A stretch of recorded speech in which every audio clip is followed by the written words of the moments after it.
ബിസ്മില്ലാഹിർ റഹ്മാനിർ റഹീം. സൽസബീലിന് ശറഹ് എഴുതാനല്ല ഇവിടുന്ന് ആവശ്യപ്പെട്ടത്. കാന്തപുരം അബൂബക്കർ മുസ്ലിയാർ, ഇ.കെ. അബൂബക്കർ മുസ്ലിയാർ, കൂറ്റനാട് മുസ്ലിയാർ തുടങ്ങിയവരെ നമ്മൾ കാഫറാക്കി കളഞ്ഞു എന്നാണ് മറുവിഭാഗം ഇതുവരെ വാദിച്ചത്. നമ്മൾ പറഞ്ഞത് സൽസബീലിൽ നിന്ന് ആ ഭാഗം ഒന്ന് വായിച്ചു കേൾപ്പിക്കണം. വായിച്ചു കേൾപ്പിച്ച ആളുകൾക്ക് മനസ്സിലാവില്ല. അപ്പൊ എന്താണ്, മൂപ്പര വകയിൽ വ്യാഖ്യാനാണ്. വ്യാഖ്യാനം ഇവിടെ ആവശ്യമില്ല. ഇവിടെ വ്യാഖ്യാനമല്ല വേണ്ടത്. കാന്തപുരം അതേപോലെ ഇ.കെയും കൂറ്റനാടും ഒക്കെ കാഫറുകളാണ്, മുശ്രിക്കുകളാണ് എന്ന് സൽസബീലിൽ ഉണ്ടെങ്കിൽ അത് കൃത്യമായ ആളുകൾക്ക് വായിച്ചു കേൾപ്പിക്കണം. അതിവിടെ വായിക്കാൻ കഴിഞ്ഞിട്ടില്ല. പിന്നെയോ ഞാനിവിടെ വായിച്ചു കേൾപ്പിച്ചു. ഉമർ മൗലവി റഹ്മത്തുള്ളാഹി അലൈഹി വളരെ കൃത്യമായി തന്നെ പറഞ്ഞു, ഞാൻ ആരെയും കാഫറാക്കിയിട്ടില്ല. മുഹമ്മദ് സല്ലല്ലാഹു അലൈഹി വസല്ലം ഒരു വിഷയം പറഞ്ഞതറിഞ്ഞിട്ട് അതിൽ വെറുപ്പ് വിചാരിക്കുന്നവൻ, രണ്ടാം ഷഹാദത്ത് കലിമ നിഷേധിച്ചവനും കാഫിറുമാണെന്ന് ഞാൻ പറഞ്ഞു. അതിലാർക്കും തർക്കമില്ലാത്ത കാര്യമാണ്. അല്ലാതെ ഇവിടെ കാഫിറാക്കിയതായി വായിക്കാൻ കഴിഞ്ഞില്ല, തെളിയിക്കാൻ കഴിഞ്ഞില്ല. ഇനിയോ അതൊക്കെ ഞങ്ങൾ എതിരാളികൾ പറഞ്ഞതല്ലേ എന്ന്. എതിരാളികൾ പറഞ്ഞത് നിഷേധിച്ചോ? എതിരാളികൾ പറഞ്ഞത് വ്യാഖ്യാനിക്കല്ലേ ചെയ്തത് എന്ന് മാത്രമല്ല, എതിരാളികൾ മാത്രമാണോ എന്റെ സിറാജ് വിട്ടത്?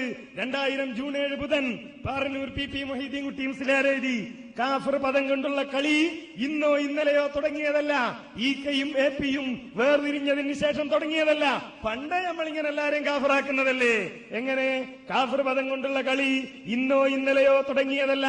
ഖുർആൻ പരിഭാഷയെ പറ്റി സുന്നി വോയിസിൽ എഴുതിയ ലേഖനത്തിൽ ശംസുൽ ഉലമ തന്നെ കെവിയുടെ പോക്ക് കുഫ്രിയത്തിലേക്കാണെന്ന് എഴുതിയിട്ടില്ലേ? ഇത് എതിരാളി എഴുതിയതാണോ?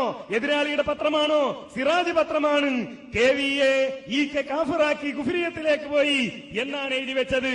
ഉള്ളാളുകൾ ഇ.കെ കാഫറാക്കി എന്നത് ഇ.കെ വിഭാഗം പറയുന്നു, അവർ പ്രചരിപ്പിക്കുന്നു. അതിനെഴുതിയ മറുപടികളിലും അതിനെതിരെ നടത്തിയ പ്രസ്താവനകളിലും അത് അംഗീകരിക്കുന്ന രൂപത്തിൽ തന്നെയുള്ള പരാമർശങ്ങൾ കാണുന്നു. അപ്പോൾ ഒന്നാമത്തെ ചോദ്യം ഇവിടെ വീണ്ടും അവശേഷിക്കുന്നു.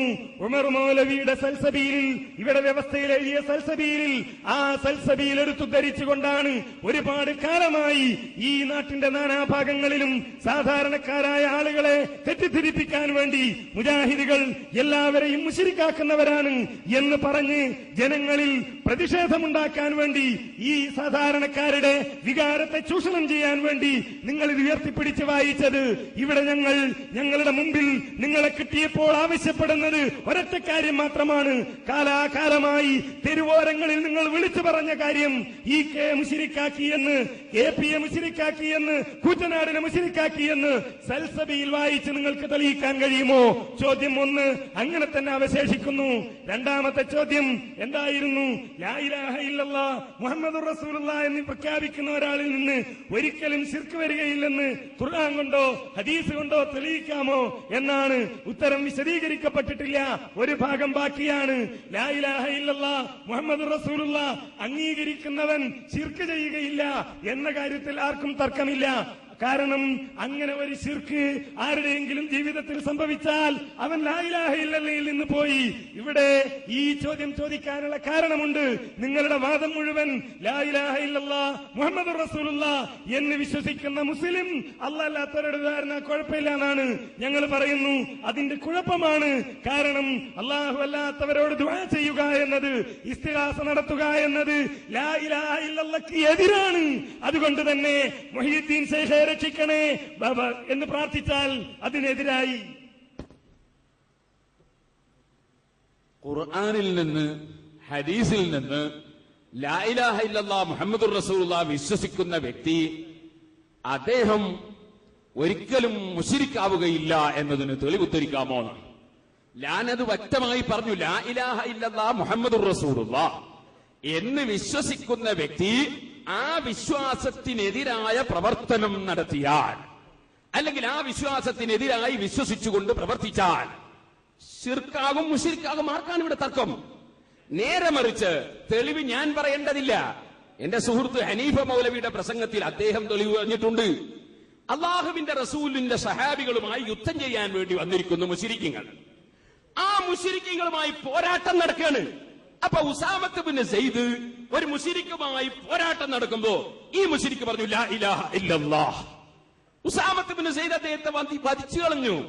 അള്ളാഹുവിന്റെ റസൂലിന്റെ അടുക്കൽ പോയി പറഞ്ഞു, ലാ ഇലാഹ ഇല്ലല്ലാഹ് പറഞ്ഞവനെ ഞാൻ വധിച്ചു. റസൂൽ ചോദിച്ചു, അവലാ ശഖഖത ഖൽബഹു, ലാ ഇലാഹ ഇല്ലല്ലാഹ് പറഞ്ഞവനെ നീ വധിച്ചോ? നീ മുശ്രിക്കാണെന്ന നിലക്ക് വധിച്ചോ അദ്ദേഹത്തെ? ലാ ഇലാഹ ഇല്ലല്ലാഹ് പറഞ്ഞവനെ വധിച്ചോ? വളരെ ശക്തിയായി റസൂൽ പറഞ്ഞു. ഹദീസ് ഇനി ദഈഫാവൂലല്ലോ, അപ്പുറത്തുനിന്ന് ഉദ്ധരിച്ചാണല്ലോ. അപ്പൊ ലാ ഇലാഹ ഇല്ലല്ലാഹ് എന്ന് പറഞ്ഞ് മുഹമ്മദ് റസൂൽ പറഞ്ഞു എന്ന് വരെ അവിടെ ഇല്ല. എന്നിട്ട് പോലും മുശ്രിക്കാണെന്ന നിലക്ക് ഒരു നടപടി സ്വീകരിച്ചുകൂടാ എന്ന് വ്യക്തമായി പറഞ്ഞ ഹദീസ് ഞാൻ ഉദ്ധരിക്കേണ്ടതില്ല, നിങ്ങൾ ഉദ്ധരിച്ചിട്ടുണ്ട്. അത് അല്ലാഹു ഞങ്ങൾക്ക് തരുന്ന ചില കറാമത്തുകളാണ്. നേരത്തെ മറ്റേയാൾ പ്രസംഗിക്കുമ്പോ ഞങ്ങള് അള്ളാനെ പോലെയാണ് കേൾവിയും കാഴ്ചയൊക്കെ ഉണ്ട് എന്ന് പറഞ്ഞു. കുറച്ചു കഴിയുമ്പോ അദ്ദേഹത്തെ കൊണ്ട് നല്ല വായിപ്പിച്ച് വേറൊരു പുസ്തകം, ആ പുസ്തകത്തിൽ അയാൾ എന്നെ പറയുന്നു അള്ളാനെ പോലെ കാഴ്ചയും കേൾവിയുണ്ടെന്നൊന്നും വിശ്വസിക്കാൻ പാടില്ല, അന്തപുരം എഴുതിയിട്ടുണ്ട്. അപ്പൊ മറ്റേ പുസ്തകം അതിന്റെ അങ്ങേപ്പുറം അയാൾ മാറ്റി വെച്ച് വായിച്ചതാണ്, അതിന്റെ അപ്പുറമുള്ള വാചകം മാറ്റി വെച്ച് വായിച്ചതാണ്. അങ്ങനെ ചില കറാമത്തുകളുണ്ട്. അതിരിക്കട്ടെ, ഞാൻ പറഞ്ഞു നിങ്ങളെ കൊണ്ട് തന്നെ അള്ളാഹു പറയിച്ചിട്ടുണ്ട്. ഞാൻ നിങ്ങളോട് ചോദിക്കട്ടെ, കാന്തപുരം, കൂറ്റനാട്, ഈ മൂന്നാളുകൾ മുശ്രിക്ക് അല്ലാന്നാണോ നിങ്ങളുടെ വാദം? മുഹീദ്ദീൻ ശൈഖ് റളിയല്ലാഹു അൻഹുവിന്റെ പേരിൽ ബിസ്മില്ലാഹിർ റഹ്മാനിർ റഹീം എന്ന് പറഞ്ഞുകൊണ്ട് മുഹീദ്ദീൻ ശൈഖിന്റെ പേരിൽ ദാനം ചെയ്യാൻ വേണ്ടി ആട്ടിനെ അറക്കുകയും വിതരണം ചെയ്യുകയും ചെയ്യുന്ന ആളാണ് ഇ.കെ. അബൂബക്കർ മുസ്ലിയാർ. അതുപോലെ കൂറ്റനാട് മുസ്ലിയാർ, കാന്തപുരം അബൂബക്കർ മുസ്ലിയാർ, അവരെ മുശ്രിക്കാണെന്നാണോ നിങ്ങളുടെ വാദം? അല്ല എന്നാണോ? അല്ല എന്ന് നിങ്ങൾ പറഞ്ഞു കിട്ടിയാൽ മരിച്ചുപോയ ഇ.കെ. അബൂബക്കർ മുസ്ലിയാരോടും കൂറ്റനാട് മുസ്ലിയാരോടും ഞങ്ങൾക്ക് വളരെയേറെ അവരുടെ അതരെ സംബന്ധിച്ച് നിങ്ങൾ പറഞ്ഞ വാദം മാറ്റിക്കാൻ കഴിഞ്ഞതിൽ സന്തോഷമായി. ശൈഖുനാ കാന്തപുരം ഉസ്താദിന് അല്ലാഹു ദീർഘായുസ്സ് കൊടുക്കട്ടെ. അതും പറയിക്കാൻ കഴിഞ്ഞതിൽ ഞങ്ങൾ സന്തുഷ്ടരായി. അതുകൊണ്ട് നിങ്ങളുടെ വാദം അങ്ങനെ അറക്കുന്നവർ മുശ്രിക്കാണെന്നോ അല്ലെന്നോ? മുശ്രിക്കാണെന്നോ അല്ലെന്നോ?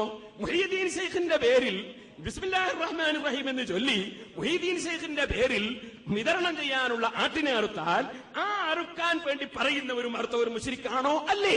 മുശ്രിക്ക് അല്ല എന്നാ നിങ്ങളുടെ വാദം. അൽഹംദുലില്ലാഹ്, മുർമൂലി വരിച്ചു പോയെങ്കിലും അയാൾ അനുഭവിക്കേണ്ടത് അനുഭവിക്കണം, നിങ്ങളെങ്കിലും അത് പറയണം. പിന്നെ ഞങ്ങൾ വായിച്ചില്ലേ, വായിക്കുന്നതിന് എന്താണ് മുടക്കം? ഇതിന് എന്റെ വിശദീകരണം ഇല്ലാതെ വായിക്കാം, എല്ലാരും കേട്ടോളൂ. ശവം തിന്നുന്നത് അള്ളാഹു ഹറാമാക്കി, അള്ളാഹു അല്ലാത്തവരുടെ പേരിൽ ബലിയെടുക്കപ്പെട്ടത് തിന്നലും അള്ളാഹു ഹറാമാക്കി. എന്നാൽ ഇത് രണ്ടും ഒരു കൂട്ടർ ഹലാലാക്കുകയും പിശാചിന്റെ ദുർബോധനം സ്വീകരിച്ച് തർക്കിച്ചുകൊണ്ടിരിക്കുകയും ചെയ്തിരുന്നു. അതുപോലെ തർക്കിച്ചുകൊണ്ടിരിക്കുന്ന കാന്തപുരം അബൂബക്കർ മുസ്ലിയാർ, ഇ.കെ. അബൂബക്കർ മുസ്ലിയാർ, കൂറ്റനാട് മുസ്ലിയാർ പോലെയുള്ളവർ ഇന്നുമുണ്ടല്ലോ. വഇൻ അതാഅതുമൂഹും ഇന്നകും ലമുശ്രികൂൻ. അങ്ങനെയുള്ള തർക്കക്കാർക്ക് നിങ്ങൾ വഴങ്ങിക്കൊടുത്താൽ നിങ്ങൾ മുശ്രിക്കുകൾ തന്നെ എന്ന് അള്ളാഹു പറഞ്ഞിരിക്കുന്നത് ശ്രദ്ധിക്കുക. ഈ വാചകമാണ് ഞങ്ങളെ വ്യവസ്ഥയിൽ എഴുതിയത്. അത് നിങ്ങൾ ആ സെൽസബിയിൽ വായിച്ചു ഞാൻ. അതങ്ങനെ തന്നെ അതിലുണ്ട്. അതിന്റെ ശേഷം നിങ്ങൾ പറഞ്ഞതുണ്ട്. പക്ഷെ ആദ്യത്തെ അതുകൊണ്ട് മൻസൂഖാകുന്നില്ല. ആ പറഞ്ഞത് അങ്ങനെ തന്നെയുണ്ട്. ഞാനത് വായിച്ചു കഴിഞ്ഞു. ഇനി അത് സംബന്ധിച്ച് വെറുതെ ആവർത്തിക്കേണ്ട ആവശ്യമുണ്ടോ? ഇനി ആറന്നൂർ വൈദ്യകുട്ടി മുസ്ലിയാർ കുഫരിയത്തിലേക്ക് ഈക്ക പറഞ്ഞതായി എഴുതി. കുഫരിയത്തിലേക്ക് കുഫറായിട്ടില്ല എന്നല്ലേ അർത്ഥം? ഒരാൾ എയർപോർട്ട് കണ്ട്, എവിടത്തേക്കാ? ദുബായിലെത്തിയോ? ഇല്ല. കുഫരിയത്തിലേക്ക് എന്ന് പറഞ്ഞാൽ കവറായിട്ടില്ല എന്നല്ലേ അതിന്റെ അർത്ഥം? അപ്പോ നിങ്ങൾക്ക് മലയാളവും മനസ്സിലാകുന്നില്ല, അറബിയോ മനസ്സിലാകുന്നില്ല, മലയാളവും മനസ്സിലാകുന്നില്ല. കുഫരിയത്തിലേക്ക് എന്ന് പറഞ്ഞാൽ തന്നെ അവിടെ എത്തിയില്ല എന്ന് ഉറപ്പല്ലേ? അപ്പൊ ഒരാൾ ടിക്കറ്റ് എടുക്കാൻ വന്ന് എവിടത്തേക്ക്? സൗദിയിലേക്ക്. അത് സൗദിയിലെത്തിയോ? ഇല്ല. കുഫരിയത്തിലേക്ക് ഇ.കെ. അബൂബക്കർ മുസ്ലിയാർ പറഞ്ഞത് അതുകൊണ്ടാ. ഇ.കെ. വിവരമുള്ള പണ്ഡിതനാണ്, അദ്ദേഹം മറ്റൊരാളെ കാഫറാക്കുകയില്ല. ഉള്ളാളെ നിങ്ങൾ മറ്റൊരാളെ കാഫറാക്കുകയില്ല, അവരാരും ആക്കിയിട്ടില്ല, നിങ്ങൾക്ക് തെളിയിക്കാനും സാധ്യമല്ല. അതുകൊണ്ട് നിങ്ങൾ ഉരുണ്ട് പറഞ്ഞിട്ടൊന്നും കാര്യമില്ല. നിങ്ങൾ ചോദിച്ചോളൂ, ഓരോന്നിനും വ്യക്തമായ ക്ലിയറായ വളരെ കറക്റ്റായ മറുപടി ഞങ്ങളുടെ കയ്യിലുണ്ട്. എയർപോർട്ടിലേക്കല്ല, നിങ്ങൾ എയർപോർട്ടിൽ തന്നെ എത്തിച്ചേരാം. ഇത് സിറാജ് പത്രം 1989 നവംബർ. എന്താ പറയണത്? ഖുർആൻ പരിഭാഷ തികച്ചും അബദ്ധജടിലവും തോന്നിമാസവുമാണെന്നും അതെഴുതിയുണ്ടാക്കിയ വകയിൽ കൂറ്റനാട് മുസ്ലിയാർ മുർത്തദ്ദും കാഫിറുമായിട്ടുണ്ടെന്നും അന്ന് സമസ്ത സെക്രട്ടറി ഫത്വ പുറപ്പെടുവിച്ചു. കൂറ്റനാട് മുർത്തദ്ദും കാഫിറുമായിട്ടുണ്ടെന്ന് അന്ന് സമസ്ത സെക്രട്ടറി ഫത്വ പുറപ്പെടുവിച്ചു. ഇപ്പൊ എവിടെയാ കേവിയുള്ളത്? എയർപോർട്ടിലാണോ അതല്ല എയർപോർട്ടിന് ഇപ്പുറത്താണോ? മറുഭാഗം വിശദീകരിക്കണം. ഏതായാലും ഒന്നും മൂപ്പര് സമ്മതിച്ചു. സെൽസബിയിൽ വായിച്ചാൽ അത് കിട്ടൂല. സെൽസബിയിൽ വായിച്ചാൽ കിട്ടൂല. അപ്പൊ നമ്മളോട് ചോദിക്കാം, അങ്ങനെയാണെങ്കിൽ കാന്തപുരം മുശ്രിക്കല്ല നിങ്ങൾക്ക് ഇപ്പൊ അഭിപ്രായം ഉണ്ടോ? അത് ചോദ്യം ചോദിക്കേണ്ട സന്ദർഭത്തിൽ ചോദിച്ചോ, അപ്പൊ പറഞ്ഞുതരാം. ഏതായാലും സെൽസബിയിൽ നിന്ന് കിട്ടാത്തത് കൊണ്ട് ഞങ്ങളോട് വേറെ ചോദിക്കാനുള്ള പരിപാടി അത് ചോദ്യത്തിന്റെ സന്ദർഭത്തിൽ മതി. ഇവിടെ വിഷയം വളരെ